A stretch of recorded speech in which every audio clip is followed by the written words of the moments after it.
What's up, fam? Tanya talk with Tanya J Miller LLC. You guys know we do life, we do leadership, we do it unapologetically on purpose. That means every day we are trying to help you to figure out how to fit the puzzle piece of life together so you do life right and you do it well.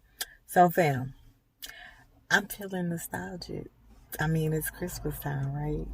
And so I was literally thinking about old school. Old school, old time way. I be trying to tell y'all old, but I'm old, but y'all don't be believing me.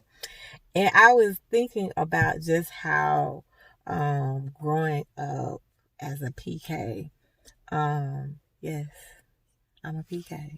I was born into PK Kingdom. I'm a preacher's kid. And I was just thinking about just so many of the life lessons and so much of the leadership lessons that I had and that we were exposed to, and how literally church really was for real training ground. And I just felt like being nostalgic with it being Christmas this week. So we going in. And so I was thinking literally about two people specifically, and I got to shout them out. And this is good because I don't be remembering nothing from when I was little. But these two people in particular, one of them was at my first church that I can remember, that I was born into and born at, where my dad was a preacher and my mother was a minister's wife. And it was at Grandma Tabor. And we had Sunday school, y'all. Let me tell y'all what Sunday school is. Sunday school was before church. Uh-huh. Yes. You actually came to church before regular morning worship to go to school. Mm-hmm. Yes, you did that. And literally you would go to school. You would be broken into different age groups. I think it was the beginners, the primaries, the intermediates, the big boys and girls, the young adults, the young people, the men and women. It was a song for Sunday school. That's how I remember. And we were a Baptist. So yeah. And so in Sunday school, just like regular school, you have a superintendent. Well, one of the superintendents that I remember most was Henry Hank Robinson.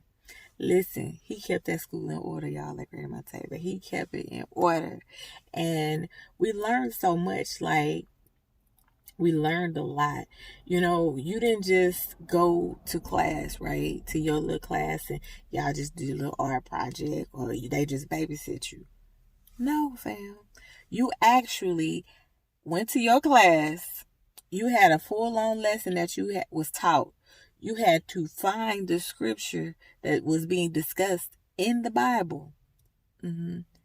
That means you were actually learning a couple of things. You were practicing your reading. And if you did not know how to read, you were practicing your reading. And then you were practicing your oral speaking skills because sometimes they would ask you to read, right? Read it aloud to the class. And then you was, your research and your study habits, if you weren't good with finding scriptures, you learn, or books or Bibles, you learned the books out of the Bible by practicing finding books in the Bible. And so another piece of it, and this is where we would come back together. The superintendent would call up each class and ask who was getting up to speak on what you learned today.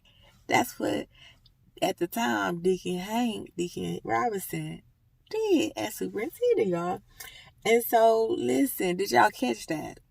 Sometimes even the whole class, because sometimes, uh, as a way of positive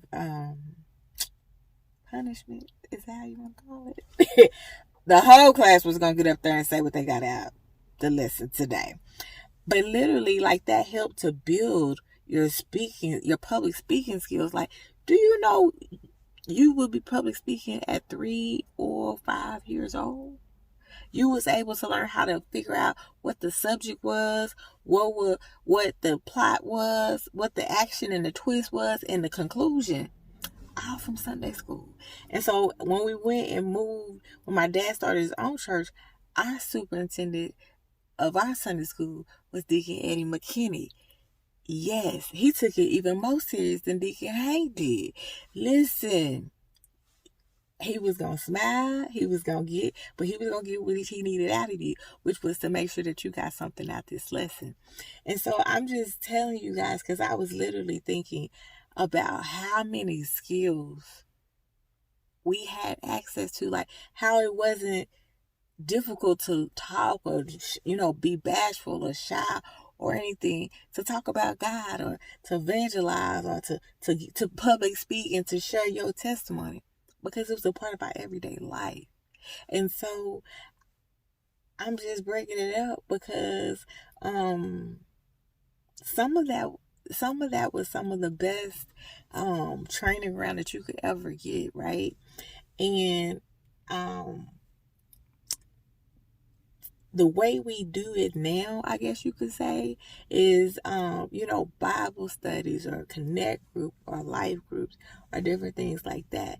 But I'm just saying it, whether you're nostalgic about yesterday or you're trying to figure out how to get that relationship and that learning today, or even how to work on some of them skills that you haven't conquered. Find a way, fam. Find a way, because I promise you, the more you let God use you in the simplest things of just learning who He is, the more He will show you who you are and help you to be the person that you're called and purposed to be. Peace, y'all.